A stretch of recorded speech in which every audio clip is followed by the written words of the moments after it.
Rolling. So first of all, welcome to INS and आप दोनों को welcome to INS. Thank you. Thank you. आपसे जानना चाहेंगे कि how was the film? Neetu Ambani की बात की जाए तो क्या है इस फिल्म में, ऐसी क्या खास बात है कि लोगों को देखनी चाहिए?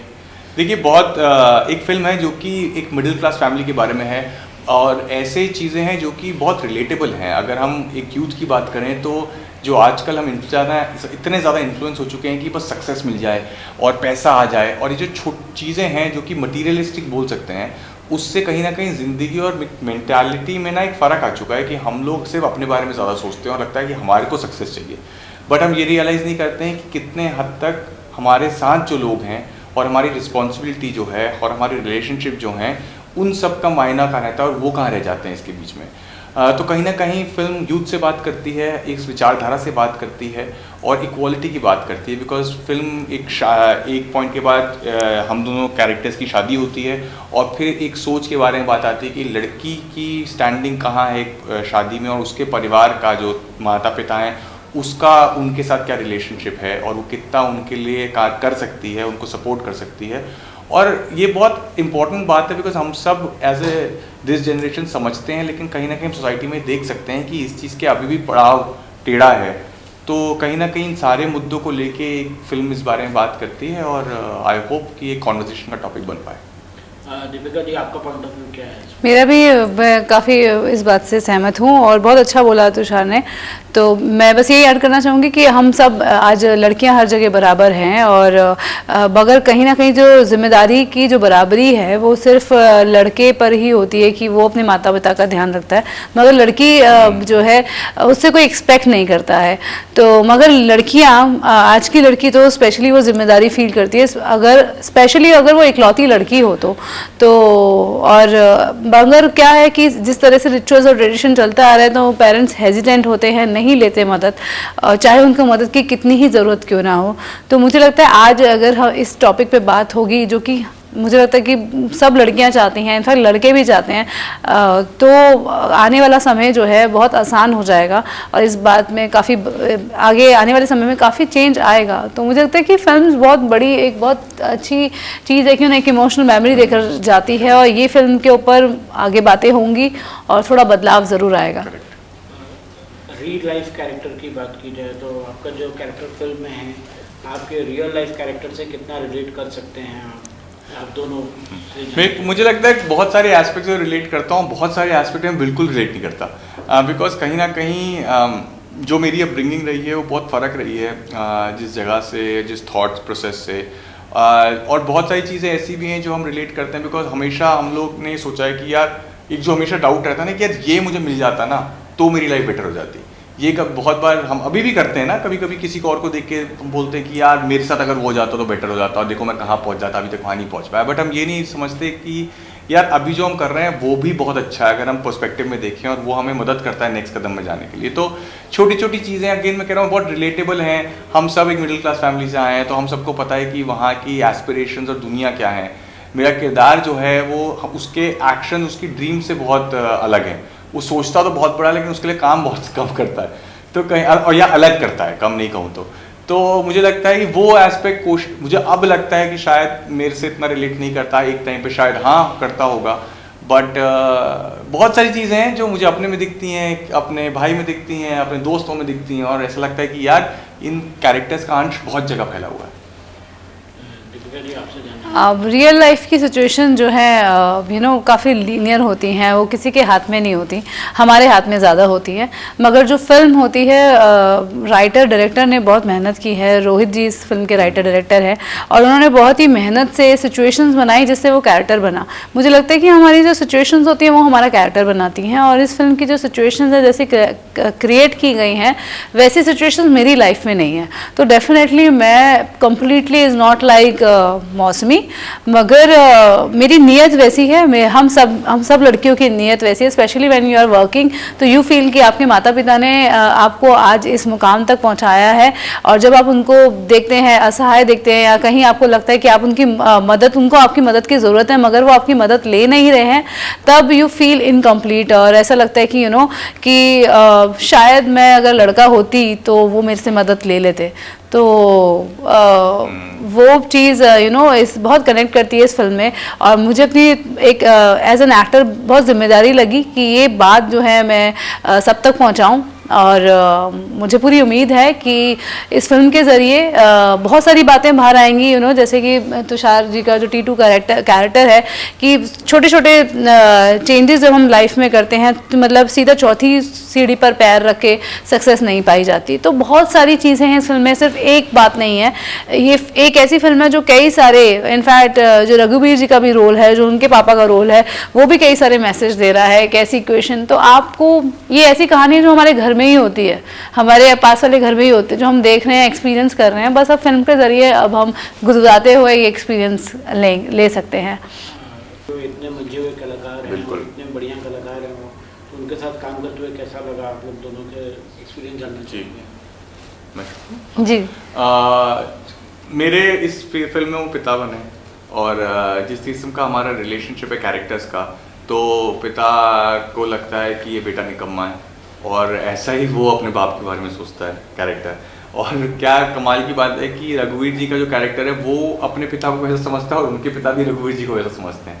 तो कहीं ना कहीं सारे जो कैरेक्टर्स हैं वो ना एक कश्मकश में एक दूसरे के साथ, उनको हर एक दूसरे की बात गलत लगती है और बहस होती रहती है। बट जिस तरीके से डायलॉग और कहानी में लिखा है ना, वो बड़ा फ़नी तरीके से उनकी बहसें और लड़ाइयाँ और होती हैं। तो ऐसे वाले सीन्स में ट्रिकी हो जाता है कि आपको अगर मज़ा आने लग जाए तभी वो सीन वर्क करते हैं। और रघुवीर जी के साथ इस बात की बहुत मज़ेदार था कि हर सीन में इसी चीज़ की खुशी रहती थी और मज़ा रहता था कि हम और क्या कर दें, कुछ नया क्या कर दें। तो वही खेल खेल में सारे सीन हो गए और बहुत ही मज़ेदार सीन बने। तो आई होप लोगों को बहुत मज़ा आएगा इन सीन देखने में। अब देखिए, रघुवीर सर मेरे फिल्म में जो है ससुर जी बने हैं, और आमतौर बिकॉज मैंने कहा फिल्म मिडिल क्लास की स्टोरी है, मिडिल क्लास पर आधारित है। तो मिडिल क्लास में मोस्टली जो बहुएं होती है वो झेपती हैं, ससुर के सामने ज़्यादा पड़ती नहीं हैं और झेप होती है। तो उसी तरह के मेरे सीन्स रहे उनके साथ में। तो मेरा ज़्यादा इंटरेक्शन सीन्स में नहीं हुआ, मेरे कोई बहुत बड़े बड़े सीन्स उनके साथ नहीं थे। मेरे मेजर सीन्स जो है तुषार के साथ में, और मेरे वीरेंद्र सक्सेना जी और सपना जी के साथ में थे, जिन्होंने मुझे बहुत ही अच्छा एक्सपीरियंस दिया, और मुझे बहुत कुछ उनसे सीखने को मिला, और बहुत ब्लेस फील करती हूँ कि उनके साथ मुझे काम करने का मौका मिला। और एज एन एक्टर मैं काफ़ी ग्रो की हूँ, और इसलिए अलग परफॉर्मेंस भी दे पाई हूँ।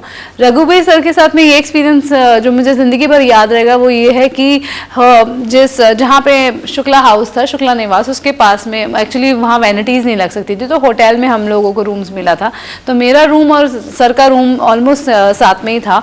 तो जब मेरा शॉट नहीं था और सर का शॉट नहीं था, तो मुझे बांसुरी की आवाज़ आ रही थी, और मैं सोच रही थी मधुर बांसुरी कौन बजा रहा है। तो मुझे बाद में पता लगा कि वो सर बजा रहे थे। तो मुझे बहुत ही इंट्रीग करके गई ये बात कि इतने उनके मेजर सीन्स हैं, उनके ही सीन्स हैं सारे, और स्टिल वो अपनी हॉबी को, और वो कैसे अपने आप को रिलैक्स करते हैं अपनी हॉबी के ज़रिए in between of scenes. That's why उनकी परफॉर्मेंस मुझे लगता है कि है ही हर बार रिफ्रेशिंग होती है और नई होती है, क्योंकि मुझे वो सीखने को मिला कि आपकी हॉबीज़ आपको डिस्कनेक्ट करने का मौका मिलती है, और आप अपने आप को रिवाइव कर पाते हो, खुद से मिल पाते हो अपनी हॉबीज़ के ज़रिए। और जब आप खुद से कनेक्ट हो पाते हो तभी आपसे लोग कनेक्ट होंगे। तो वो चीज़ मुझे काफ़ी कुछ सिखा गई लाइफ में, कि कैसे अपने आप को कनेक्ट करना है उस कैरेक्टर से, और कि how much hobbies are important in life. आपने कई फिल्में भी की हैं, तो कैसा रहा अभी तक का सफ़र आपका? फिल्मों से लेकर अभी तक का सफ़र आपका कैसा रहा? मैंने बहुत ज़्यादा मेरे घर में हमेशा ये प्लान रहा है कि आप जो भी करें उसके लिए पढ़ाई करें, और लकीली वो मैंने प्लान करके नहीं किया था, बट कहीं ना कहीं एक्टिंग में वही हो गया कि मैंने कॉलेज में थिएटर करना शुरू किया, जहाँ पे मेरी फाउंडेशन बनी है। हिरोडीमल कॉलेज करके दिल्ली यूनिवर्सिटी में कॉलेज है, बहुत सारे एक्टर डायरेक्टर्स इस वक्त इंडस्ट्री में बहुत अच्छा काम कर रहे हैं, उस जगह से आए हैं। उसका NSD में हो गया, और NSD ख़त्म करते करते मुझे रियलाइज़ हुआ कि ये मुझे करने का है और पढ़ना है। तो NSD के बाद मैं लंदन गया, वहाँ मैंने 2 साल और एक्टिंग पढ़ी।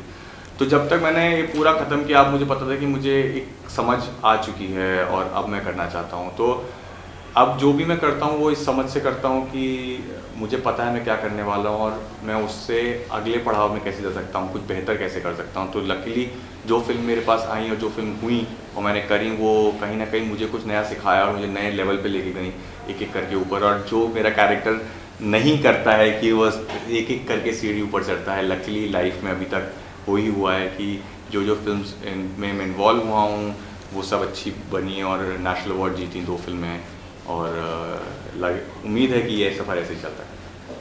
दीपिका जी, आपसे जानना चाहेंगे, आप टेलीविज़न से अभी फर्स्ट फिल्म कर रही हैं, आपकी 11 साल की मेहनत के बारे में कुछ बताइए। देखिए, टचवुड मैंने अब तक जो काम किया है लोगों ने बहुत सराहा है और पसंद किया है। इस बात में मैं बहुत ब्लेस्ड हूँ, क्योंकि जब मैंने शुरुआत की थी ऑनेस्टली मैं भी चाहती थी कि मैं NSD करूँ, बिकॉज मैंने भी लाइफ में, मैं ये इस बात से बहुत सहमत हूँ कि हम जब एक चीज़ में कदम रखते हैं तो उसको आप पढ़ लिख लें और उसके बारे में जान कर आपको आर्ट आना चाहिए, टूल्स उसके तरीके हैं, तो आपको अपने टूल्स के बारे में आपको पता हो आप क्यों इस इंडस्ट्री में जा रहे हैं, तो उसके लिए तैयारी पूरी होनी चाहिए, तभी आप उसमें जाएं, तभी सक्सेस का चांसेस ज़्यादा बढ़ जाता है और आपको गिल्ट नहीं होता है कि आपने बस ऐसे बिना सोचे समझे पैर रख दिए। तो मैंने भी थोड़ी तैयारी की थी, कुछ 6 महीना मैंने थिएटर किया, ज़्यादा करने का मौका नहीं मिला बिकॉज मैं जल्दी से सिलेक्ट हो गई थी। तो दिया बाती मैंने एज अ स्टूडेंट ज्वाइन किया जो है, और बट उसके साथ साथ मुझे काफ़ी कुछ सीखने को मिला। टचवुड वो कैरेक्टर ऐसा था जो हर दिन मुझे चैलेंज देता था और जो मोनोटोनस नहीं था, तो वो वक्त बहुत अच्छा काफ़ी कुछ सिखा के गया मुझे। उसके बाद ऐसा वक्त भी आया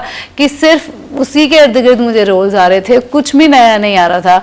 मतलब एक्टर बनने का जो सपना था उस पर फिर डाउट होने लग रहा था, क्योंकि मुझे ऐसा लग रहा था कि शायद मैं उस मैं उतनी कैपेबल नहीं हूँ कि लोग मुझे उसके अलावा किसी इमेज में देख पाएँ, इसलिए मुझ तक वैसा काम नहीं आ रहा, या फिर कि मुझे ज़िंदगी भर एक ही किरदार के इर्द गिर्द काम करना पड़ेगा। लोगों इस तरह से मुझे आ गया कि लोग शायद मुझे दूसरे किसी अवतार में या दूसरे किसी कैरेक्टर में शायद रिस्क नहीं लेना चाहते लेकर, तो मुझे लगा कि अब ज़िंदगी में शायद मुझे सिर्फ यही रोल करना है। तो इससे अच्छा तो 9 to 5 की जॉब थी जहाँ एक जैसा काम करना था, बट वो कभी चूज़ नहीं की, तो मैं बीच में बहुत फंस गई थी।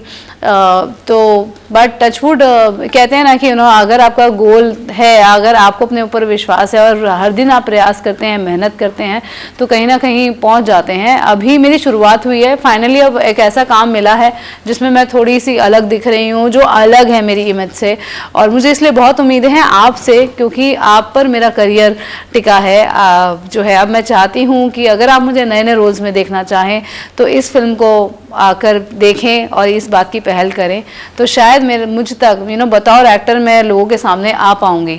अभी तक मैंने जो भी किया है, मैं एज एन एक्टर नहीं हूँ, एक संध्या की इमेज के साथ में हूँ।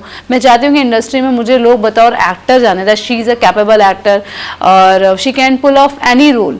ये लाइन मैं सुनना चाहती हूँ इंडस्ट्री में अपने लिए, और उसकी कोशिश मैंने बहुत की है। अब अगर ऑडियंस के प्यार के बिना वो नामुमकिन है। दीपिका जी, ऐसा कहा जाता है कि मतलब अगर आप टेलीविज़न करके आ रहे हो तो आपके लिए थोड़ा रास्ता आसान सा हो जाता है फिल्म में। जैसे हमने देखा कि शाहरुख खान जी पहले टेलीविज़न किए, फिर उन्होंने आके फिल्मों में अपना सिक्का जमाया और बहुत अच्छा कामयाब हुए हैं, अभी भी कामयाब ही हैं। तो आप क्या कहेंगे उसके बारे में कि मतलब? मैं यही कहूँगी कि कोशिश करने वालों की हार कभी नहीं होती, मेहनत करने वालों की हार कभी नहीं होती। हरिवंश राय बच्चन जी की ये पोएम है और इसने मुझे ज़िंदगी में बहुत इंस्पायर किया है।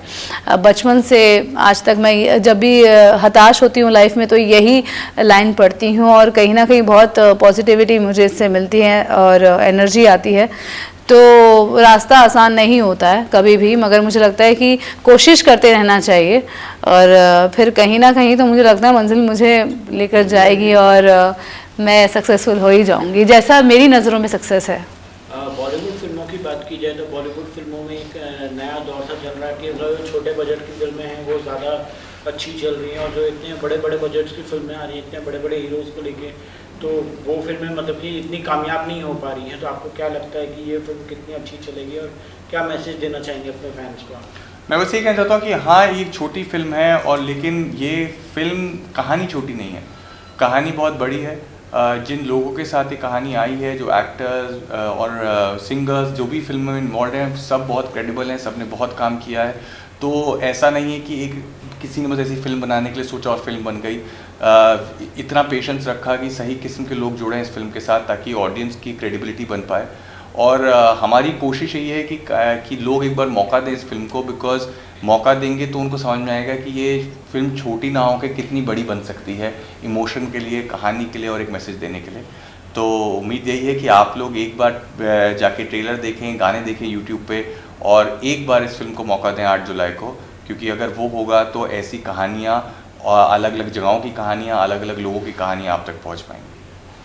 मैं यही कहना चाहूँगी, देखिए कोई फिल्म बड़ी या छोटी नहीं होती, ऑब्वियसली बड़ी फिल्मों में बहुत पैसा लगा होता है, लोगों का काफ़ी फाइनेंसेस लगे होते हैं, तो वो भी देखनी चाहिए, उसका अपना एक फ्लेवर होता है, अपना एक एंजॉयमेंट होता है। मगर छोटी फिल्मों के ऊपर बहुत ज़्यादा और ज़्यादा रिस्पॉन्सिबिलिटी होती है। एक नया प्रोड्यूसर, नए राइटर, नए डायरेक्टर, नए एक्टर्स तभी जब कुछ नया करने की सोचते हैं, तो अगर वो सक्सेसफुल होते हैं तभी उन तक दूसरा काम आता है, अदरवाइज उनके लिए रास्ता बहुत बहुत टफ हो जाता है। और मुझे लगता है कि टैलेंट जो है लुप्त नहीं होना चाहिए, और अगर कोई जिम्मा उठाता है कुछ नया करने के लिए तो हमें उसको प्रोत्साहित करना चाहिए, उसको सपोर्ट करना चाहिए।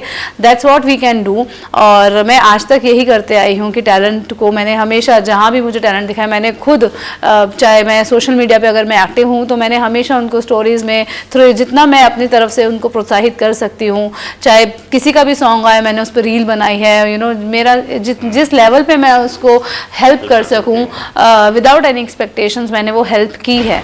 तो मुझे लगता है हम एक बहुत छोटी सी इंडस्ट्री है, हाथ से हाथ मिलाकर चलेंगे तो चाहे बड़ी फिल्म हो चाहे छोटी फिल्म हो, ऑडियंस देखना चाहती है, और ऑडियंस का सपोर्ट, हमें ऑडियंस आपका सपोर्ट चाहिए। तो हमने हाथ से हाथ मिलाया हुआ है, बस आपको हमसे हाथ मिलाना है। आई नो 2 साल एक ऐसा पीरियड था जब थिएटर पे आना, आप वो हैबिट छूट गई है, पर प्लीज़ वो हैबिट दोबारा से बनाएं और हर फिल्म को अपना प्यार दें। हम स्पेशली न्यू प्रोड्यूसर्स के लिए इट्स वेरी टफ। एग्जैक्टली यही बोलना चाह रहा था कि बस मैं एक चीज़ बोलना चाहता हूँ कि महेंद्र विजयतान देथा और दिनेश वर्मा, कहीं ना कहीं बहुत बड़ी बात है कि एक फर्स्ट टाइम प्रोड्यूसर्स एक फिल्म में आते हैं और इस फिल्म के साथ जुड़ते हैं और एक थिएटर में रिलीज़ करने की कोशिश करते हैं। And again it's about the story, कहीं ना कहीं स्टोरी में वो दम है और वो क्वालिटी है कि यंग प्रोड्यूसर्स को लगता है कि हम कर सकते हैं। एंड आई थिंक कहीं ना कहीं बहुत प्रोत्साहित करने वाली बात है कि नए नए लोग जुड़ रहे हैं और कोशिश कर रहे हैं कि हम वही चीज़ बनाए रखें और लोगों तक कहानियाँ पहुँचाएँ। OTT प्लेटफॉर्म की बात की जाए तो OTT प्लेटफॉर्म एक बहुत बड़ा रोल प्ले कर रहा है यंग एक्टर्स के लिए या अपकमिंग एक्टर्स के लिए, एक बड़ा प्लेटफॉर्म है, तो आप क्या कहेंगे उस चीज़ का? नहीं, बिल्कुल बहुत बड़ा प्लेटफॉर्म है और एक चीज़ है जो आसानी तक ऑडियंस तक पहुंच पा रही है और बहुत सारा काम जनरेट हो रहा है, बहुत सारे एक्टर्स को काम मिल रहा है। तो एज एन एक्टर तो it's a great time to be doing this profession, because बहुत सारी चीज़ें, प्रोजेक्ट्स बन रहे हैं और कहीं ना कहीं जो पहले नहीं हो पाता था, अब हम ज़्यादा एक्टर्स को देख पा रहे हैं और नया नया काम देख पा रहे हैं। मुझ तक तो ऐसा कोई काम नहीं आया ऑनेस्टली, जो मैंने जो किया है उससे डिफरेंट आया हो, तो इसके बारे में मैं कुछ नहीं कहना चाहूँगी, क्योंकि बतौर एक्टर मुझे तो OTT से ऐसा कोई काम नहीं आया जहाँ मुझे लगे कि हाँ भाई मैं कह सकूँ कि हाँ मुझे काम आया। हाँ, बट अभी बिकॉज ऑफ द ट्रेलर तब से मुझे काफ़ी अच्छे ऑफर्स आ रहे हैं, स्क्रिप्ट्स आ रही हैं मेरे मुझ तक, तो yes I am reading it and let's hope for the best.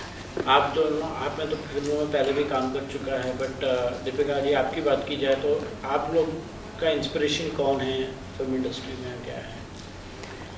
Shahrukh Khan, because मैंने दिया बाती हम में उनको प्रमोशंस के दौरान, जब वो प्रमोशन करने आए थे चेन्नई एक्सप्रेस में, चेन्नई एक्सप्रेस का, तो उनको हार्ड वर्किंग, उनको देखा मैंने वो किस तरह से काम करते हैं। रात को 11 बजे वो आए थे और सुबह 4 बजे तक वो काम कर रहे थे, और जिस शिद्दत से वो हर एक सीन कर रहे थे, जबकि वो 5 दिन से बिना सोए हुए थे, वो हम सबको पता था। हम सब तो सोच रहे थे शायद वो 1-2 घंटे में चले जाएंगे, तो उनके डेडिकेशन की वजह से और जितने ऑनेस्ट हैं वो हार्ड वर्किंग है टुवर्ड्स हिज परफॉर्मेंस, तो yes he is my idol. मेरे लिए बहुत सारे लोग हैं, अगर मैं बात करूँ तो मुझे ये लगता है कि कोशिश है कि इन सब लोगों से आप कुछ ना कुछ सीख लें और अपने आप का एक मुकाम बनाएं, तो यही कोशिश है। Thank you.